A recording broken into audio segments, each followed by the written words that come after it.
ان خیر من استاجرت القوی الامین، بے شک بہترین مزدور وہ ہوتا ہے جس کے اندر دو خوبیاں ہوتی ہیں، القوی جو بڑا طاقتور بھی ہو، کام کرنے کے لائق ہو، قوت بھی اس کے اندر ہو، الامین دوسری خوبی اس میں کیا ہو کہ وہ امانت دار ہو۔ مفسرین نے لکھا صحیح سند کے ساتھ کہ جب اس نے یہ بات کہی نا کہ آپ اس کو مزدوری پر رکھ لے، بہترین مزدور وہ ہوتا ہے جس کے اندر یہ دو خوبیاں ہوتی ہیں۔ والد نے پوچھا بھی تجھے کیسے پتا چلا کہ اس میں یہ دو خوبیاں ہیں؟ والد نے پوچھا بیٹا تجھے کیسے پتا چلا کہ یہ اس بندے کے اندر یہ دو خوبیاں ہیں کہ یہ طاقتور بھی ہے، امین بھی ہے، امانت دار بھی ہے؟ اس نے کہا طاقت والی خوبی کا مجھے اس طرح پتا چلا ہے کہ وہ پتھر جو تھا جو جب ڈالتے ہیں کنویں کے اندر جس کے ذریعے پانی نکلتا ہے، اس پتھر کو 10 آدمی، حضرت عمر کا قول ہے صحیح سند کے ساتھ، تو اس کو 10 بندے جو تھے وہ بڑی مشکل اٹھاتے ہیں، وہ اکیلے موسیٰ علیہ السلام نے اٹھا لیا۔ اس سے پتا چلتا ہے کہ یہ طاقتور ہے، ہم جو کام کہیں گے یہ کر سکتا ہے۔ اور امانت دار کیسے ہے اس کا پتا کیسے چلا؟ کہتا جب میں نے اس کو کہا، بیٹی کہتی ہے ابا جان جب میں نے اس کو کہا تھا کہ میرے والد آپ کو بلا رہے ہیں تو میں اس کے آگے آگے چل رہی تھی، اس نے مجھے کہا تم میرے پیچھے چلو، جہاں سے راستہ بدلنا ہو کنکری پھینک دینا، میں سمجھ جاؤں گا کہ اس طرف اب مڑنا ہے۔ دیکھو کتنے حیادار۔ عبداللہ ابن مسعود رضی اللہ عنہ فرماتے ہیں انتخاب کے لحاظ سے دنیا میں جو سب سے فہم و فراست والے لوگ ہیں نا وہ 3 ہیں۔ ایک حضرت ابو بکر صدیق رضی اللہ تعالی عنہ ہے کہ انہوں نے اپنے بعد خلافت کے لیے جس بندے کا انتخاب کیا نا، ایسا بندہ دنیا میں کسی شخص نے منتخب ہی نہیں کیا۔ حضرت عمر رضی اللہ عنہ کا جو انتخاب کیا یہ کمال فراست تھی حضرت ابو بکر رضی اللہ عنہ کی۔ نمبر 2 عزیز مصر نے جب حضرت موسیٰ علیہ السلام کو اٹھایا، حالانکہ ماحول ایسا ہوتا تھا کہ 1 سال بچوں کو ذبح کر دیا جاتا تھا بنی اسرائیل کے اور 1 سال زندہ چھوڑا جاتا تھا، تو اس کو پکڑا اور اپنی بیوی سے کہا اکرمی مسواہو، اے میری گھر والی اس کا ٹھکانہ، اس کا رہن سہن بہت ہی اچھا کرنا، عسیٰ ان ینفعنا، ہو سکتا ہے یہ ہمیں نفع دے، ہمارا بیٹا بن جائے گا، بیٹا کوئی نہیں ہے تو یہ ہمارا بیٹا بنے گا۔ تو کہا عبداللہ بن مسعود کہتے ہیں انتخاب میں فہم و فراست میں یہ عزیز مصر جو تھا نا، اس نے موسیٰ کا جب انتخاب کیا نا تو کمال کا انتخاب کیا۔ اور نمبر 3 یہ موسیٰ علیہ السلام کے واقعے والی جو عورت ہے، اس نے موسیٰ علیہ السلام کا اجرت پر رکھنے کے لیے جو انتخاب کیا تھا وہ 2 بنیادی اصولوں پر کیا تھا کہ مزدور وہ ہونا چاہیے جس کے اندر قوت بھی ہو اور امانت داری بھی ہو۔ نکتہ دانوں نے یہاں پر لکھا، اس سے آگے اللہ تعالیٰ نے فرمایا کہ اس لڑکی کے والد نے پھر کہا کہ اے موسیٰ انی، میں قرآن مجید کی آیت میں ہے اللہ تعالیٰ نے فرمایا کہ میں ان دونوں بیٹیوں میں سے، وہ شخص کہنے لگا جس کی بیٹیاں تھے وہ کہنے لگا تھا میں ان دونوں میں سے ایک بیٹی کا نکاح تجھ سے کرتا ہوں اس شرط پر ان تأجرنی 8 حجج، کہ تو 8 سال میری بکریاں چلائے گا، فَإِنْ أَتْمَمْتَ عَشْرًا فَمِنْ عِنْدِكَ، اور اگر تو 10 سال پورے کر دے تو یہ تو تیرا بڑا کرم ہوگا۔ تو کہا میں اس شرط پر اپنی بیٹی کا نکاح تجھ سے کرتا ہوں کہ 10 سال تو میری خدمت کرے گا، بکریاں چلائے گا۔ یہاں پر ایک مفسر نے لکھا کہ میں حیران ہوتا ہوں، اس تجسس میں تھا کہ آخر اس لڑکی میں کیا چیز تھی، کیا خوبی تھی کہ جس کو حاصل کرنے کے لیے موسیٰ علیہ السلام نے 10 سال بکریاں چرانے کی شرط قبول کر لی اور اس لڑکی کو حاصل کرنا چاہا۔ کہتا ہے میں نے بڑا سوچ و بچار کیا، آخر مجھے پتا چلا کہ اس عورت کے اندر شرم اور حیا تھی، اپنا چہرے کا پردہ اپنے پورے جسم کا پردہ تھا۔ تو شرم و حیا ایسی خوبی ہے کہ یہ اسلامی معاشرے کو دنیا میں خوشنما بنا دیتی ہے، ہر انسان کی عزت کو محفوظ کر دیتی ہے۔ اللہ نے قرآن مجید میں انبیاء علیہ السلام کی عورتوں کا بھی تذکرہ کیا، وہیں پر اللہ نے اپنے نبی کی بیویوں کا تذکرہ فرمایا ان سے کہہ دو اپنی نگاہیں نیچی رکھیں، فرمایا اس وجہ سے، اور اپنے پردے منہوں کا پردہ رکھے، اپنے چہروں کا پردہ کر کے رکھے، غیر محرموں سے نرمی کے ساتھ بات نہیں کرنی، کیونکہ عورت کی عام پیدا ہو سکے، اس لیے اللہ نے عورت کو یہ حکم دیا اپنے پردے رکھو، نگاہیں نیچی رکھو، اور کسی بھی مرد سے بات کرتے ہوئے نرمی والا لہجہ اپنانا نہیں۔ تو یہ اللہ تعالیٰ نے شرم و حیا کا درس دیا۔ اسی طرح رسول اللہ صلی اللہ علیہ وسلم بھی بڑے ہی حیادار تھے۔ رسول اللہ صلی اللہ علیہ وسلم کے بارے میں آتا ہے، صحابی کہتے ہیں اللہ کے رسول صلی اللہ علیہ وسلم اتنے حیادار تھے جتنی کنواری لڑکی پردے کے اندر حیادار ہوتی ہے، اللہ کے رسول صلی اللہ علیہ وسلم اس سے بھی کہیں بڑھ کر حیادار ہوتے تھے۔ حضرت یوسف علیہ السلام کا تذکرہ کیا کہ وہ بھی پاک دامن تھے، حیادار تھے، اللہ سے شرم کرنے والے تھے، کوئی بھی کبھی عمل سے کرتے ہوئے اس سے ڈرتے تھے کہ میں اگر اس عمل کو کروں گا تو میرا رب مجھے دیکھ رہا ہے، مجھے اس سے شرم آتا۔ اللہ نے قرآن مجید میں ان کا ذکر کیا کہ جب عزیز مصر کی بیوی نے ان کو اندر لے گئی کمرے کے اندر، اور سارے وہ گناہ کا ارتکاب کرنے کے سارے اسباب مہیا تھے۔ انسان کو زنا یا گناہ کرنے سے روکنے والی چیزیں جو ہوتی ہیں وہ ہوتا ہے کہ انسان یہ سمجھتا ہے کہ میری قوم کے اندر میری بدنامی تھی۔ یوسف علیہ السلام قوم سے دور تھے، مسافر تھے، وطنوں بے وطن تھے، بکتے بکاتے، پھر اس سے بھی بڑی بات کہ آزاد نہیں تھے، غلامی کی زندگی تھی، حریت بھی نہیں تھی ان کے پاس، پھر گناہ کی دعوت بھی دوسری طرف تھی، بلکہ اصرار تھا، حسن و جمال بھی تھا، یعنی گناہ کرنے کے سارے اسباب حضرت یوسف علیہ السلام کے پاس موجود تھے، پتہ بھی نہیں کسی کو چلنا تھا، لیکن اس کے باوجود کیا سمجھا؟ کہا انی اخاف اللہ، میں اللہ سے ڈرتا ہوں، وہ رب مجھے دیکھ رہا ہے۔ تو جب انسان کے اندر ایمانی حیا ہوتی ہے کہ بندہ گناہ کرتے ہوئے، اپنی نظر بازی کرتے ہوئے، کسی عورت کو طرف دیکھتے ہوئے انسان یہ خیال کر لے کہ اگر میں نے غلط خیالات ڈالے، غلط نگاہ ڈالی، اس کا عادی بن گیا، تو میرا اللہ مجھے دیکھ رہا ہے، جس نے میرا رہن سہن اچھا بنایا ہے، جس نے مجھے کھانے کے لیے اچھا دیا ہے، مجھے بیوی بھی عطا کی ہے، اہل و عیال بھی عطا کیے ہیں۔ جب انسان اللہ سے شرم کر لیتا ہے تو اللہ تعالیٰ پھر اس کا محافظ اور مددگار بن جاتا ہے۔ آج دنیا کے اندر مسلمانوں سے یہی چیز چھیننے کے لیے دنیا میں کافروں نے اپنے نظام رائج کیے۔ آج ویلنٹائن ڈے یہ چند دنوں کے بعد 14 فروری میں، جس میں 2 معشوقوں کے تذکرے کے طور پر اس کو منایا جاتا ہے، اور مسلمانوں کے اندر ہمارے مسلمان بچے اور بچیاں اس کو بڑے فخر کے ساتھ مناتے ہیں، جبکہ یہ خالص کافرانہ رسم و رواج ہے اور خالص کافرانہ یہ تہوار ہے۔ مسلمانوں کو تو اللہ نے بہترین 2 تہوار دیے ہیں، عید الاضحیٰ اور عید الفطر، جس کو اپنانے اور جس کو گزارنے منانے کے اسلامی اصول و ضوابط اللہ تعالیٰ نے مقرر کیے۔ ہمیں اپنے گھروں میں حیاداری کا مسلسل سبق دینا چاہیے۔ ہر شخص جہاں پر ذمہ دار ہے، والد ہے، وہ اپنی بیٹیوں کو،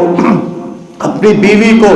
گھر والوں کو، سب کو اس بات کا درس دے، سبق دے، کیونکہ ہماری عورتیں یہ اللہ کے نبی صلی اللہ علیہ وسلم کی بیویوں اور ان کی عورتوں سے زیادہ پاکیزہ نہیں۔ اللہ نے اپنے نبی کی بیویوں سے کہا، فرمایا کل المؤمنات یغضضن من ابصارهن ويحفظن فروجهن ولا يبدين زینتهن الا ما ظهر منها۔ اے نبی مومن عورتوں سے کہہ دے، ایک آیت میں آتا ہے کل ازواجک، اپنی بیویوں سے کہہ دے۔ اب رسول اللہ صلی اللہ علیہ وسلم کی بیویاں امت مسلمہ میں سب سے بہترین عورتیں ہیں یہ، اور پھر مسلمانوں کی مائیں بھی ہیں۔ النبی اولا بالمؤمنین وازواجہ امہاتہم، اللہ کے نبی کی بیویاں مسلمانوں کی مائیں ہیں، اس کے باوجود فرمایا کہ تم نے مسلمانوں سے پردہ کر کر۔ حضرت عائشہ کہتی ہیں ہم حج کے موقع پر تھے، تو حج میں احرام میں چہرہ ننگا ہوتا ہے، تو کہا، فرماتی ہے کہ جب ہم جا رہی ہوتی تھی تو آگے اگر کوئی غیر محرم مرد آتا تو ہم اپنے اوپر سے چہرے کی طرف اپنی اوڑھنیاں ڈال لیتی، جب مرد گزر جاتے تو پھر ہم اپنا چہرہ ننگا کر لیتے۔ ہماری عورتیں ان سے زیادہ حیادار ہیں، صحابہ اکرام سے ہم زیادہ پاک باز ہیں، تو ہمیں بھی اپنی چہروں میں، آج دنیا کے اندر یہ جو جدت پسند ہے نا، یہ کہتے ہیں پردہ تو جی دل کا ہوتا ہے، آنکھوں کا پردہ تو ایک دکھلاوا ہے، چہرے کا پردہ تو ایک دکھلاوا ہے، پردہ انسان کے دل کا ہوتا ہے۔ میرے بھائیوں، اگر صرف دل سے انسان پاک ہو سکتا ہوتا نا تو صحابہ اکرام کبھی بھی اس چیز کو اپنی بیویوں پر لاگو نہ کرتے۔ خود محمد کریم صلی اللہ علیہ وسلم کو اللہ تعالیٰ یہ نہ کہتا کہ اپنی بیویوں کو چہروں کا پردہ کرنا۔ اللہ تعالیٰ ہمیں سمجھنے کی، عمل کرنے کی توفیق عطا فرمائے۔ وما علیہ